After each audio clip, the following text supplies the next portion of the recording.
नमस्कार दोस्तों, मैं हूं संजीव पांडे। स्वागत है आप सभी का ऋग्वेदम में। दोस्तों, आज हम इतिहास के अध्ययन के स्रोत के ऊपर बात करेंगे, तो वीडियो में आप लोग लास्ट तक बने रहिएगा। काफ़ी कुछ आज इस वीडियो में आप लोगों को नया सीखने का मौका मिलेगा। तो चलिए बिना समय गवाए शुरू करते हैं हम आज का ये वीडियो। सबसे पहले हम इन मुख्य बिंदुओं के ऊपर बात करेंगे। इतिहास के अध्ययन का स्रोत क्या क्या है, फिर हम देखेंगे प्राचीन काल के साहित्य का स्वरूप कैसा था। इनमें हम वेद, वेदांग, अरण्यक, पुराण, रामायण, महाभारत क्या था, इनको हम सरल शब्दों में ऐतिहासिक दृष्टिकोण से कैसे समझ सकते हैं, इनके ऊपर भी बात करेंगे। फिर हम देखेंगे धार्मिक साहित्य, जिसे हम गैर धार्मिक साहित्य के नाम से भी जानते हैं, क्या था, इसके ऊपर बात करेंगे। फिर हम तमिल और कन्नड़ साहित्य क्या है, इसके ऊपर भी नजर डालेंगे। तो सबसे पहले हम देखते हैं इतिहास के अध्ययन का स्रोत। दोस्तों, सबसे पहले तो वर्तमान की तरह जो हमारा अतीत होता है वो भी काफी जटिल होता है और इसको देखने का एक से अधिक दृष्टिकोण भी हो सकता है। साथ में कोई भी इतिहास अपने आप में संपूर्ण और अंतिम नहीं हो सकता है। इसलिए अतीत में जो कुछ भी हुआ है उसको बिल्कुल वैसा ही चित्रण प्रस्तुत करना दोस्तों किसी के लिए भी असंभव है। इसलिए जो इतिहासकार हैं उनका केवल इतना ही दायित्व होता है कि वो हमें अतीत के निकटतम पहुंचा सकें। इसलिए इतिहास के अध्ययन का जो स्रोत होगा, इनमें हम सबसे पहले पुरातात्विक स्रोतों को देखेंगे, फिर साहित्यिक स्रोतों के ऊपर बात करेंगे। तो पुरातात्विक स्रोतों में अन्वेषण, उत्खनन, पुरालेख या मुद्रा शास्त्र, स्मारक, ये सारी चीजें आ जाती हैं। वहीं साहित्यिक स्रोतों में हम सबसे पहले स्वदेशी इंडिजिनस जो लेखक हैं, जो उनके द्वारा लिखा गया ग्रंथ है, उनको देखेंगे। इसमें भी प्राथमिक और द्वितीयक होते हैं, जिसमें श्रुति साहित्य, ब्राह्मण, आरण्यक, ये सारी चीजें आ जाती हैं। और उसके बाद बहुत सारे कविता, विज्ञान, साहित्य के भी किताब हम लोगों को देखने के लिए मिलते हैं। इसके बाद विदेशी वर्णन भी साहित्यिक स्रोतों में हमें देखने को मिलता है। इनमें यूनानी लेखकों द्वारा क्या भारत के बारे में समझा गया है, सोचा गया है, कौन सा बात उन्होंने सुनकर लिखा है या फिर अपने अनुभव के आधार पर लिखा है, तो इनके बारे में भी हम देखेंगे। फिर हम जैसे चीनी लेखक आए, अरबी लेखक आए, तो इन सब के ऊपर हम बात करेंगे। तो सबसे पहले हम देखेंगे कि प्राचीन काल के साहित्य का स्वरूप कैसा था।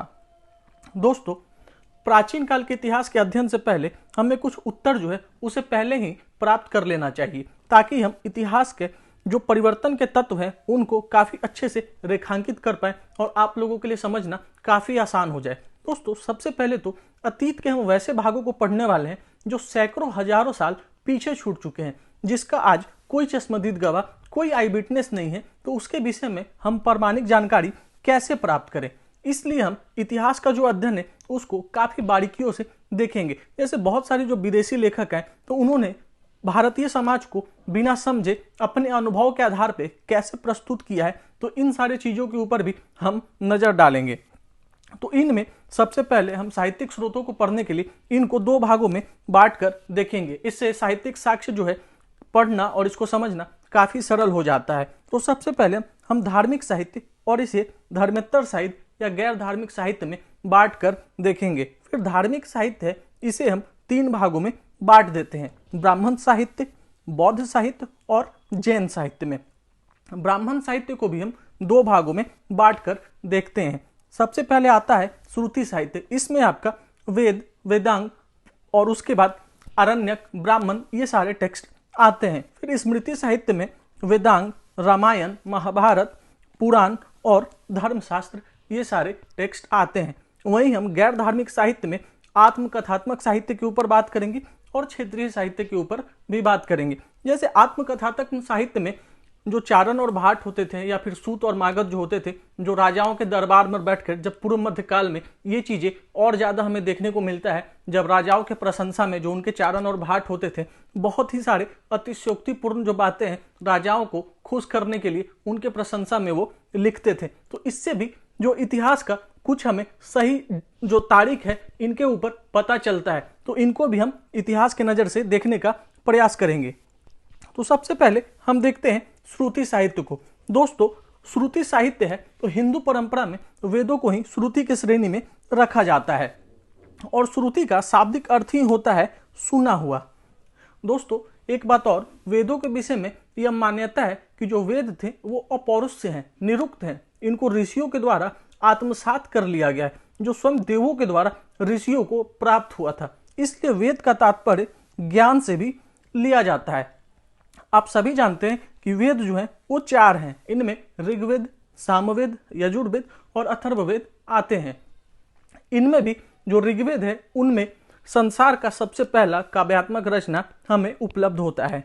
वहीं ब्राह्मण ग्रंथ की अगर हम बात करते हैं तो दोस्तों वेद से जुड़ी हुई जो संहिताओं का व्याख्या होता था या फिर यज्ञों से जो जुड़े कर्मकांड होते थे उनका विशद विवेचना हमें ब्राह्मण टेक्स्ट में मिलता है। वहीं अरण्यक जो है, अरण्यक हमेशा वेदों की रहस्यवादी व्याख्या करता है। जो अरण्यक है उसका बल तप पर ज्यादा होता है।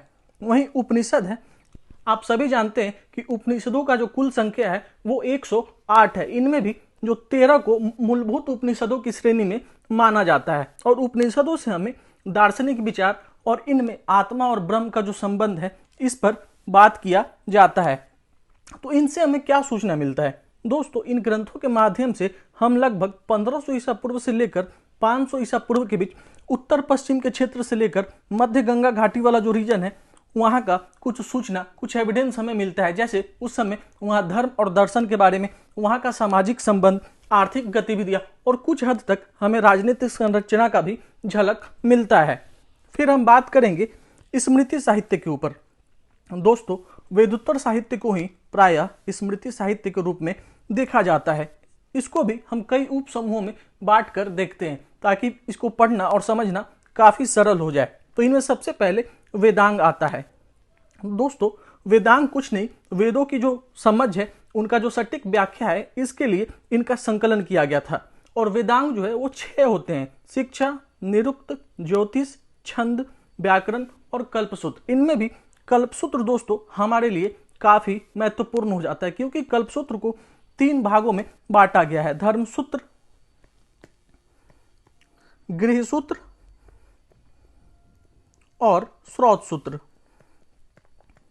दोस्तों इनमें जो धर्मसूत्र है उनके मुख्यतः 4 टीकाकार होते हैं: गौतम, वशिष्ठ, आपस्तम्ब और बौधायन। जो गौतम और वशिष्ठ हैं वो उत्तर भारत से जुड़े होते हैं, वहीं बौधायन और आपस्तम्ब जो है वो दक्षिण भारत से जुड़े होते हैं और यह गद्य और पद मिश्रित होता है।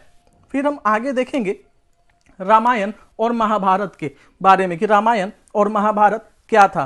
दोस्तों महाभारत और रामायण स्मृति के साथ साथ इतिहास की श्रेणी में भी रखा जाता है और रामायण को तो काव्य के रूप में भी हम देखते हैं। वहीं हम भाषा और शैली से ऐसा ज्ञात हो रहा है हम लोग को कि जो महाभारत और रामायण है उनकी सांस्कृतिक पृष्ठभूमियां एक से ही रही होगी, क्योंकि महाभारत में वाल्मीकि और रामायण इन दोनों की चर्चा हुई है और जो राम कथा वाला महाभारत में टेक्स्ट लिखा गया है उसको रामोपाख्यान का संज्ञा दिया जाता है। वहीं रामायण में भी कुरु, हस्तिनापुर और जन्मेजय इन जगहों का उल्लेख हमें मिलता है।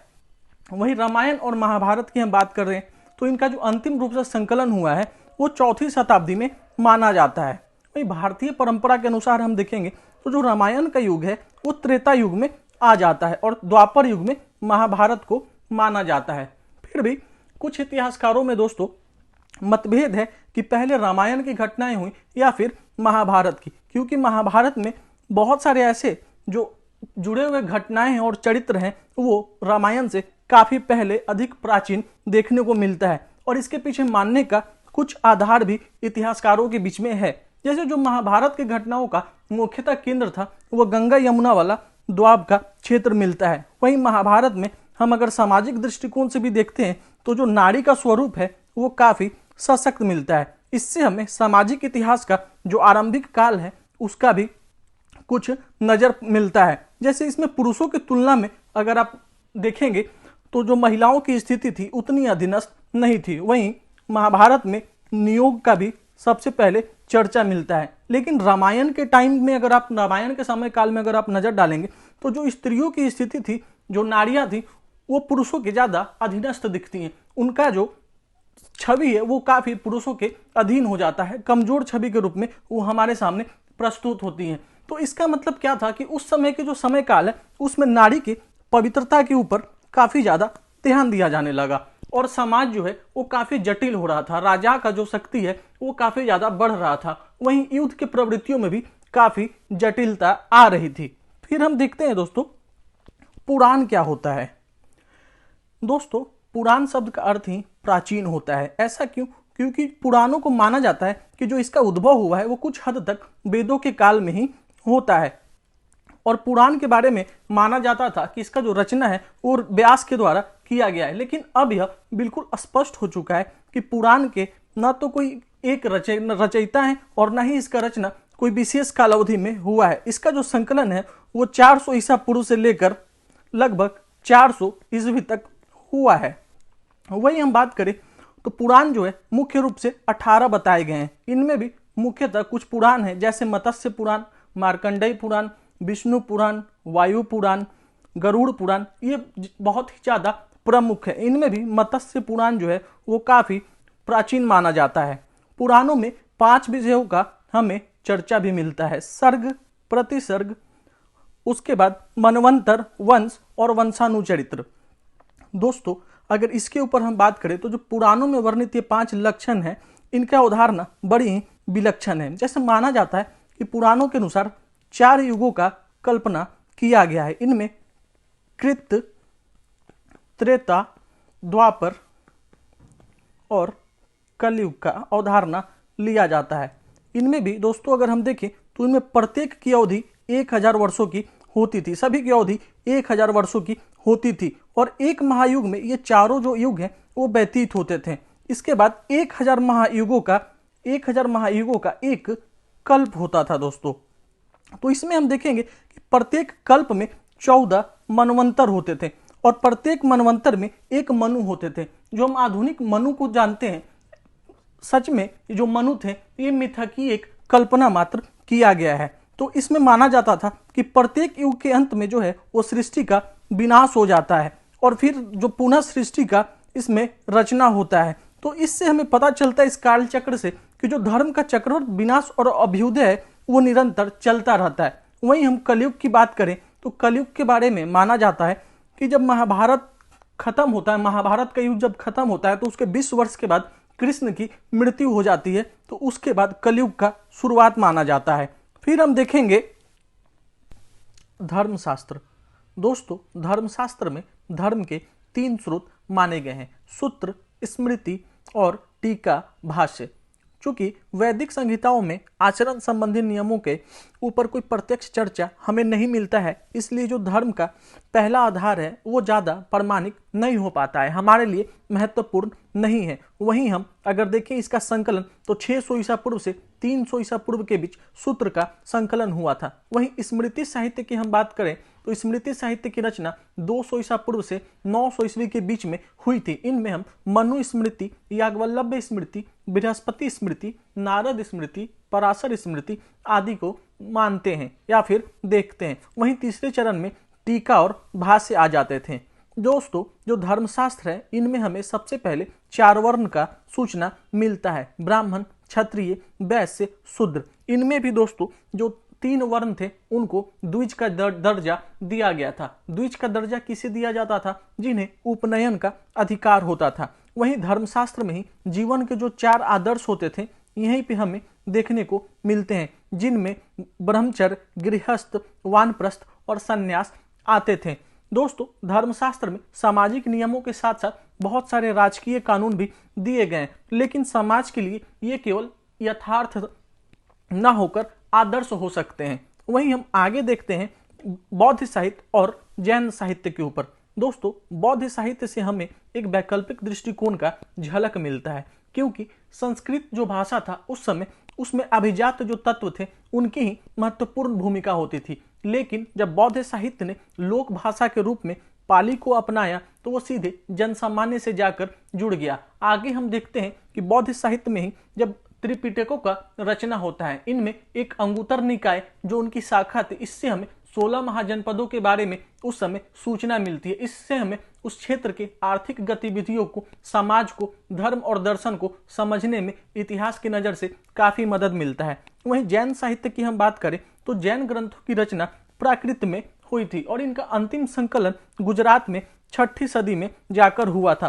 तो जैन ग्रंथों में भी बहुत सारे महत्वपूर्ण टेक्स्ट हैं, इन्हें से भी हमें जो तत्कालीन राजनीतिक, सामाजिक और आर्थिक स्थिति है इनके बारे में जानकारी प्राप्त होती है। वहीं भगवती सूत्र की हम बात करें तो भगवती सूत्र में जहां भगवान महावीर के जीवन के बारे में कुछ सूचनाएं हमें प्राप्त होती है, तो दूसरी तरफ 16 महाजनपदों का भी उल्लेख उनमें मिलता है। इससे भी हमें तत्कालीन सामाजिक, राजनीतिक गतिविधियों, धर्म और दर्शन के बारे में भी जानकारियां मिलती हैं। वहीं फिर आता है धर्मेत्तर साहित्य।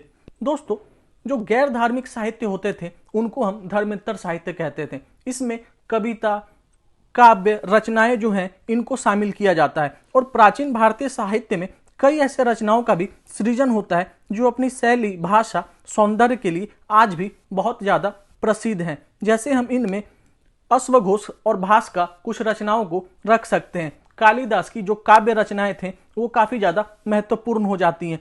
और इनमें हम कौटिल्य का अर्थशास्त्र, विशाखदत्त का मुद्रा राक्षस, इनको भी देखते हैं। इन सबों में अगर अर्थशास्त्र के ऊपर नजर डाला जाए तो ये काफी ज्यादा इनोवेटिव हो जाता है, क्योंकि इसमें चाणक्य के द्वारा एक नवाचार का प्रस्तुतिकरण किया गया था। क्योंकि उस समय समाज का बल जहां अर्थ के ऊपर न होकर धर्म के ऊपर था, तो चाणक्य ने धर्म को बल न देकर उस समय के तत्कालीन समय में उन्होंने अर्थ के ऊपर काफी ज्यादा बल दिया है।